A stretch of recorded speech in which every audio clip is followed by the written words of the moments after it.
End gold buyers, మీ కష్టాల్లో నమ్మకమైన మీ ఆత్మీయ నేస్తం.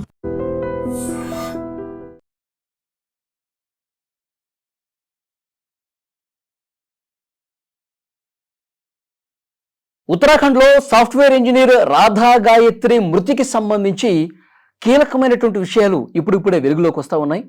ఒక ఆడియో సోషల్ మీడియాలో కూడా వైరల్ అవుతోంది. అమ్మ, మా అత్తగారు ఫోన్ చేశారు. ఎందుకమ్మా ఇవన్నీ వస్తున్నాయి, నేను ఈ మాటే విన్నాను, ఇవన్నీ చెప్పారు. నేనైతే అత్తయ్య గారు, నా మనసు అయితే ఫుల్గా విరిగిపోయింది. నా గురించి ఇలా బ్యాక్ బైటింగ్ చేస్తున్నాడు అని నేను చెప్పేశాను. అందుకు ఇలా అని చెప్పాను నేను. సో ఏమైనా ఉంటే అత్తయ్య గారు, మీ అబ్బాయి ఏదైనా నేను తప్పు చేశాను కానీ ఏదైనా చెప్తే కనుక నేను వాడిని కాల్లో యాడ్ చేస్తాను ఉండమ్మా అన్నారు. నేనైతే తనతో మాట్లాడదలుచుకోవట్లేదు. మీకు ఏమైనా చెప్పాలి అనుకుంటే ప్లీజ్ మా మమ్మీ వాళ్ళతో మాట్లాడండి. మీకు అదంతా విని నా తప్పు ఏదైనా ఉంది అన్నా సరే నాతో చెప్పండి. అంతేగాని నేనైతే తనతో ఇప్పుడు మాట్లాడాలనుకోవట్లేదు. నా మనసు అయితే ఏం బాగాలేదు అత్తయ్య గారు, నాకు చాలా విషయాలు తెలిసాయి అని నేను చెప్పేశాను. ఇంకా నాకు పర్ఫెక్ట్ ప్రూఫ్స్ రాలేదు. ఇలా డాడీకి తెలిసిన వాళ్ళతో మాట్లాడితే వాళ్ళు అదే చెప్పారు, మీ అల్లుడు తప్ప ఇంకెవరు చెయ్యరు అని చెప్పి.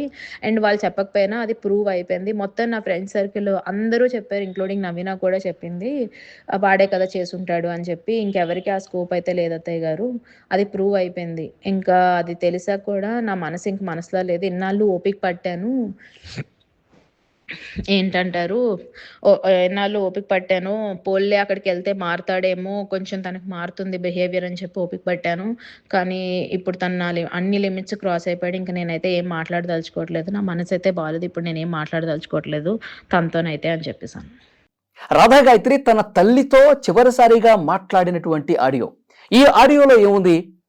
నా భర్త తన లిమిట్స్ అన్ని కూడా క్రాస్ చేసేసాడు, నా భర్త నా మీద పూర్తిగా అనుమానం ఎంచుకున్నాడు, నన్ను మానసికంగా వేధింపులు గురి చేస్తున్నాడు, ఇంకా నేను నా భర్తతో మాట్లాడను, నా భర్తతో ఇంకా నేను జీవితాన్ని పంచుకోలేను, ఇక నాకు నా భర్తతో ఇక పూర్తిగా తెగిపోయినట్టే, కనీసం నేను మాట్లాడటం కూడా ఇష్టపడలేదు అని తన అత్తయ్యతో ఏదైతే సంభాషణ జరిగిందో ఆ విషయాలన్నీ కూడా తన తల్లితో చెప్తున్నటువంటి ఆడియో కాల్ అది. అంటే ఈ ఆడియో కాల్ని బట్టి చాలా క్లియర్గా తన భర్త పట్ల ఏ విధంగా విసిగిపోయిందో, ఎంత ఒత్తిడికి గురైందో అనేది కూడా ఈ కాల్ని బట్టి చాలా క్లియర్గా అర్థమవుతుంది. అసలు ఏంటి ఈ కేసు? రాధా గాయత్రి, శ్రీచరణ్ వీళ్ళిద్దరూ భార్యాభర్తలు. రాధా గాయత్రి అసలు ఎందుకు చనిపోయింది, దీని వెనకాల ఏం జరిగింది, పోలీసులు ఇన్వెస్టిగేట్ చేస్తున్నారు. ఒక్కసారి డే 1 నుంచి ఏం జరిగిందో మనం మాట్లాడుకునే ప్రయత్నం చేద్దాం. 2025వ సంవత్సరం నవంబర్ 8వ తారీఖున వీళ్ళిద్దరికి వివాహమైంది. శ్రీచరణ్ భర్త, అతను పూణేలో సాఫ్ట్వేర్ ఇంజనీర్గా పనిచేస్తున్నాడు. ఈ అమ్మాయి రాధా గాయత్రి గురుగ్రామ్లో సాఫ్ట్వేర్ ఇంజనీర్గా పనిచేస్తుంది. వీళ్ళిద్దరూ కలిసి ఒక హనీమూన్ టూర్ ప్లాన్ చేశారు. హనీమూన్ టూరు ఉత్తరాఖండ్కి ప్లాన్ చేశారు. రిషికేశ్, హరిద్వారు ప్లాన్ చేసుకున్నారు మొన్న జూన్ 12వ తారీఖు. అయితే జూన్ 14వ తారీఖున వీళ్ళు ఉత్తరాఖండ్లోని ముసోరీలో హోమ్ స్టే అయ్యారు. అంటే ఒక రూమ్ తీసుకుని అందులో ఉన్నారనమాట. అదే రోజు 14వ తారీఖు అర్ధరాత్రి తర్వాత ఒక ఫోటో రాధా గాయత్రి తల్లిదండ్రులకు వాట్సాప్ చేశాడు శ్రీచరణ్. ఆ ఫోటో ఏంటి? వాళ్ళిద్దరూ కూడా చాలా సన్నిహితంగా ఉన్నటువంటి ఫోటోని రాధా గాయత్రి తల్లిదండ్రులకు శ్రీచరణ్ వాట్సాప్ చేశాడు. వాళ్ళు ఏంటి ఈ టైంలో చేశాడు, ఈ టైంలో ఫోటో పెట్టడానికి కారణం ఏంటో వాళ్ళకి అర్థం కాల. ఆ తర్వాత రోజు శ్రీచరణ్ ఫోన్ చేసి చెప్పాడు, ఆరోగ్యం బాగాలేదు, ఉన్నట్టుండి ఒక్కసారిగా పడిపోయింది, లేవట్లేదు, నేను హాస్పిటల్కి తీసుకెళ్తున్నాను, మీరు త్వరగా రండి అని చెప్పి ఆ రోజు ఉదయమే ఫోన్ చేశాడు. అదే అర్ధరాత్రి ఫోటో పెట్టాడు. వీళ్ళకేం అర్థం కాల. వెంటనే ఏమైంది ఏంటని చెప్పి ఒకటిన వాళ్ళు అక్కడికి వెళ్ళిపోయేసరికి పూర్తిగా శవపంచనం అయిపోయింది. పోస్ట్ మార్టం కూడా జరిగిపోయినట్టుగా తెలిసిపోయింది. అమ్మాయి చనిపోయింది, పోస్ట్ మార్టం కూడా అయిపోయిందంట. వీళ్ళు కన్నీరు మున్నీరుగా విలిపించారు. అసలు ఏమైంది నా బిడ్డకి, నిన్నటి వరకు బాగానే ఉంది, బాగానే మాట్లాడింది, ఏం జరిగింది, భర్తే చంపుంటాడని చెప్పి అనుమానం వ్యక్తం చేశారు. వెంటనే అక్కడ స్థానికంగా ముసోరీలో పోలీస్ స్టేషన్లో కేసు కూడా పెట్టారు. ప్రస్తుతం పోలీసులు మొదటగా అనుమానాస్పద కేసుగా నమోదు చేసుకుని విచారణ స్టార్ట్ చేశారు. అయితే తల్లిదండ్రులు, చనిపోయినటువంటి రాధా గాయత్రికి సంబంధించినటువంటి తల్లిదండ్రులు చాలా క్లియర్గా రాధా గాయత్రి భర్త శ్రీచరణ్ అంటే మా అల్లుడే చంపాడు, మాకు ఇక ఎలాంటి అనుమానం లేదు, అతని మీద హత్యాయత్నం కేసు నమోదు చేయండి అని కూడా చాలా బలంగా చెప్తా ఉన్నారు. కానీ భర్త శ్రీచరణ్ ఏం చెప్తా ఉన్నాడు పోలీసులకి, ఎలాంటి స్టేట్మెంట్ ఇచ్చాడు? ఆ రోజు అర్ధరాత్రి వరకు కూడా మేము డ్రింక్ చేశాం, 3 గంటల 30 నిమిషాల వరకు మేము డ్రింక్ చేశాం, తర్వాత భోంచేసాం. మేము చాలా సంతోషంగానే ఉన్నాం. ఉదయం లేచి చూసేసరికి తను నగ్నంగా పడిపోయింది. కిందకి పడిపోయింది. మంచం మీద నుంచి కిందకి పడిపోయింది. ముక్కులో నుంచి బ్లడ్ కూడా వస్తా ఉంది. వెంటనే నేను హాస్పిటల్‌కి తీసుకెళ్ళే ప్రయత్నం చేశాను. అలాగే పోలీసులకు కూడా ఇన్ఫర్మేషన్ ఇచ్చాను అని చెప్పి అతను చెప్తా ఉన్నాడు. అతను ఇంకేం చెప్తున్నాడు, ఈమెకి లో బీపీ ఉంది. లో బీపీకి సంబంధించినటువంటి టాబ్లెట్స్ కూడా వాడతా ఉంది. మరి ఈ డ్రింక్ చేసినటువంటి నేపథ్యంలో అనారోగ్యానికి గురై నిద్రలోనే ఈ విధంగా జరుగుంటుందేమో, నాకే పాపము తెలియదని చెప్పి ఇతను పోలీసుల ముందు వాపోయినటువంటి పరిస్థితి ఉంది. కానీ ఇది మొత్తం విన్న తర్వాత చాలా క్లియర్‌గా రాధాగాయత్రికి సంబంధించినటువంటి తల్లిదండ్రులు బలమైనటువంటి అనుమానాలు వ్యక్తం చేస్తున్నారు. మొదటి అనుమానం ఏంటి? శ్రీచరణ్, రాధాగాయత్రి వాళ్ళు ఉత్తరాఖండ్‌కి ప్లాన్ చేసుకున్నారు. రిషికేశ్, హరిద్వార్ ప్లాన్ చేసుకున్నారు. ప్రతి ఒక్క విషయం మా బిడ్డ మాకు చెప్తా ఉంటది. కానీ వీళ్ళు ముస్సోరీలో దిగినటువంటి విషయం మాకు తెలీదు. వీళ్ళు రిషికేశ్, హరిద్వార్‌కి వెళ్ళి అక్కడ ఆ పర్యాటక ప్రాంతాలకు వెళ్ళి ఉంటే గనక మేము అతని మీద అనుమానం వ్యక్తం చేయము. కానీ ముస్సోరీకి తీసుకెళ్ళాడు. అక్కడ హోటల్‌లో ఒక హోమ్ స్టేలో ఉన్నారు. రూమ్‌లో అద్దెకు తీసుకొని ఉన్నారు. కనీసం మా అమ్మాయి అయినా చెప్తుంది కదా మాకు. ఆ ప్రాంతానికి వెళ్ళినప్పుడు, ఆ పర్యాటక ప్రాంతానికి వెళ్ళినప్పుడు కనీసం ఇన్ఫర్మేషన్ ఉంటుంది కదా. అంటే ఇతను ఉద్దేశపూర్వకంగానే ముస్సోరీకి తీసుకెళ్ళి అక్కడ హోమ్ స్టే చేయించి కావాలని చంపాలనే ఉద్దేశంతోనే కుట్ర చేశాడు అల్లుడు శ్రీచరణ్. మా అమ్మాయిని చంపింది వాడే అని మొదటి అనుమానం వ్యక్తం చేశారు.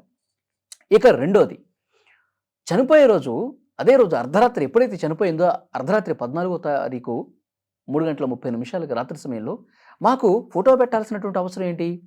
పెళ్ళైన తర్వాత ఎప్పుడూ కూడా శ్రీచరణ్ వాళ్ళిద్దరూ కలిసి ఉన్నటువంటి ఫోటోలు మాకెప్పుడు చేయలేదు.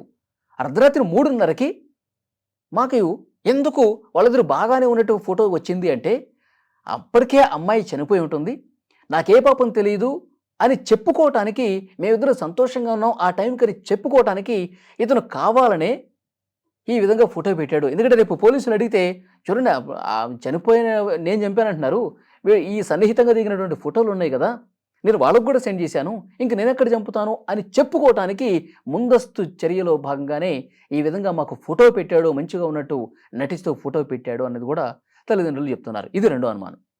ఇక మూడో అనుమానం ఏమిటి అంటే, మా అమ్మాయి చాలా సందర్భాల్లో చెప్పింది, ఇతని వల్ల కావట్లేదు, అసలు ఇతను పూర్తిగా నా మీద అనుమానం పెంచుకున్నాడు, నా బ్యాగులో ట్రాకర్ పెట్టేవాడు, అంటే నేను ఎక్కడికి వెళ్ళినా తెలిసిపోయే విధంగా, నేను ఆఫీస్ నుంచి ఏ టైంకి వస్తున్నాను, ఆఫీస్కి ఏ టైంకి వెళ్తున్నాను, ఆఫీస్ నుంచి బయటికి ఎప్పుడు వస్తున్నాను, ఎటు వెళ్తున్నాను, ఇవన్నీ కూడా ట్రాక్ చేశాడు. ఇంత అనుమాన పక్షి వీడు, ఎట్లా వేగేది, అన్ని లిమిట్స్ క్రాస్ చేసేసాడని చెప్పి గతంలో కూడా ఒకసారి చెప్పింది. బెడ్రూమ్లో సీసీ కెమెరాలు కూడా పెట్టాడంట. అంటే ఇంటికి ఎవరైనా వస్తున్నారా, ఇంట్లో నేను లేనప్పుడు ఇంకెవరైనా వస్తున్నారా ఫ్రెండ్స్, ఇది తెలుసుకోవటానికి సీక్రెట్గా సీసీ కెమెరాలు కూడా పెట్టాడంట. అంటే దీన్ని బట్టి ఎలా అర్థం చేసుకోవాలి అంటే, మానసికంగా వేధింపులకు గురి చేయకపోవటం కాకపోతే ఏంటిది? సీసీ కెమెరాలు పెట్టడం, బ్యాగులో తెలియకుండా ట్రాకర్ పెట్టడం, ఇది దేనికి సంకేతం అంటే, అనుమానం పెంచుకుని సూటిపోటి మాటలు అని వివాహేతర సంబంధాలు అంటగట్టి మానసికంగా క్షోభకు గురి చేసి చనిపోయేలా చేశాడు అన్నదానికి రుజువు కాదా అని రాధాగాయత్రి కుటుంబ సభ్యులు పోలీసుల ముందు ఇచ్చినటువంటి స్టేట్మెంట్స్. ఇంకొకటి, నాలుగవ బలమైనటువంటి అనుమానం ఏంటి అంటే, మా అమ్మాయి ముక్కులో నుంచి రక్తం గారుతూ చనిపోయింది అంటే ఇక మాకు క్లియర్గా అర్థమైపోతుంది, ఇతను చనిపోవటానికి కారణమయ్యే మందులు ఏవైతే ఉంటాయో మా పాపకు తెలియకుండా ఆ డ్రింక్లో కలిపి ఇచ్చుంటాడు, వెంటనే ఆ పోస్ట్మార్టం రిపోర్ట్ తెప్పించండి, అందులో వాస్తవాలు బయటకు వస్తాయి. ఆ మందులు ఇచ్చి ఆమెని చనిపోయేలా చేసి తర్వాత తన మీదకి రాకుండా ఒక పెద్ద ప్లానే చేశాడు మా అల్లుడు, అతనికి కఠినంగా శిక్షించాలి, అతని మీద హత్యాయత్నం కింద కేసు నమోదు చేయండి అని ఇలాంటి అనుమానాలన్నీ కూడా వ్యక్తం చేస్తూ పోలీసుల ముందు చెప్పారు. అయితే అక్కడ విచారణ చేస్తున్నటువంటి ఎస్హెచ్ఓ కొంత ఆ శ్రీచరణ్కి అనుకూలంగా మాట్లాడుతున్నట్టు, మేమేవైతే అనుమానాలు వ్యక్తం చేస్తున్నావో వాటి పరంగా ఎలాంటి ఇన్వెస్టిగేషన్ చేయకుండా తాత్సారం చేస్తున్నాడని చెప్పి డీజీపీకి కూడా కలిసి రాధాగాయత్రి తల్లిదండ్రులు కంప్లైంట్ చేశారు.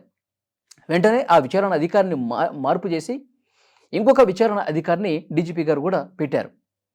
అంటే క్లియర్గా అర్థమైపోతుంది, అంటే కేసు తన మీదకి రాకుండా ఒక పెద్ద ప్లానే శ్రీచరణ్ చేస్తున్నాడు అన్నది వీళ్ళ అనుమానం. సో ఏదేమైనప్పటికీ ఈరోజు వచ్చినటువంటి ఈ ఆడియో కాల్ ఏదైతే ఉందో తన భర్త పూర్తిగా మారిపోయాడు, మానసికంగా వేధింపులకు గురి చేశాడు, నేను ఇంకా అతనితో ఉండలేను, అతనితో మాట్లాడటం కూడా నాకు ఇష్టం లేదు అని ఏదైతే ఆ ఆడియో కాల్లో తన తల్లితో చెప్పినటువంటి సంభాషణ ఉందో ఇది ఈ కేసుని ఒక మలుపు తిప్పినటువంటి స్టేట్మెంట్గా తెలుస్తోంది, ఆడియోగా తెలుస్తోంది. సో డెఫినెట్గా ఉత్తరాఖండ్లో ముసోరీ పోలీసులు ఇన్వెస్టిగేషన్ అన్ని కోణాల్లో దర్యాప్తు చేస్తున్నారు. శ్రీచరణ్ చెబుతున్నట్టు నాకేమీ సంబంధం లేదు, అనారోగ్య సమస్యలతోనే ఆమె చనిపోయింది ఉన్నట్టుండి, నాకే పాపం తెలియదు అన్నది నిజమా, లేకపోతే బలమైనటువంటి అనుమానాలు వ్యక్తం చేస్తూ ఆడియో కాల్లో ఉన్నటువంటి అభిప్రాయాలు, పెళ్ళైన దగ్గర నుంచి వీళ్ళు మాట్లాడుకున్న విషయాలు, వీళ్ళకి చెప్పినటువంటి విషయాలు, ఇవన్నీ కూడా ఫోన్ కాల్స్లో ఉన్నటువంటి డేటాను పరిశీలిస్తున్నారు. రాధా గాయత్రి మరణం వెనుక ఏం జరిగిందన్నది కూడా 1-2 రోజుల్లో క్లియర్గా పోలీసులు తేల్చే అవకాశం ఉంది. ఈ వీడియో మీద తప్పకుండా మీ అభిప్రాయం కూడా కామెంట్ చేయండి.